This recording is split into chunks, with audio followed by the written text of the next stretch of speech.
आज आपल्याला उठायला तब्बल 1.5 तास लेट झाला। तर रामकृष्ण हरी मंडळी, मी दीप प्रज्वल। तर आज आहे आपला सेल्फ डेव्हलपमेंटचा 3रा दिवस। तर सकाळी उठल्या हाताकडे बघून हे काय करतोय सांगतो चला। तर मंडळी, आपण ह्या मंत्राचा उच्चार करतो। नक्की हे काय आहे ते स्क्रीनवर फोटो देतो। व्हिडिओ सेव्ह करून नाही तर स्क्रीनशॉट काढून बघू शकताय। आज सूर्यदेवाने आपल्या आधीच दर्शन दिलं। आता फ्रेश होऊन आधी आपलं पहिलं रुटीन तर फॉलो करा म्हणलं। तर आज लेट झालता म्हणल्यावर आज खालीच थोडं जरा फिरायचं चाललेलं।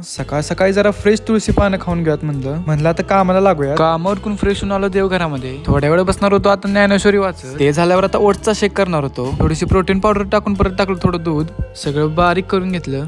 मंडळी, हा शेक खरंच एक नंबर लागतोय। ते झाल्यावर आता कालचा व्हिडिओ एडिट करत बसलेलो। परत बसलो जेवण करायला। आज आईंचा उपवास होता म्हणल्यावर आपल्याला पण चारवडा खायला भेटलं। जेवण करून झालं म्हणलं आता थोडा वेळ पुस्तक वाचत बसूया। परत सगळं आवरून आता जाणार होतो दुकानामध्ये आलो। थोडीफार कामाला पण हातभार लावला। परत गावात जाऊन जरा उसाचा रस घेऊन आलो। त्यातला आपण पण जरा पिऊन घेतला। परत तिथनं जरा घरी जाताना आलो आत्तीच्या दुकानामध्ये। 10 वाला बिस्कुट का पैकेट कितना का है? आत्तीवर गप्पा मारून परत आलो आपण घरी।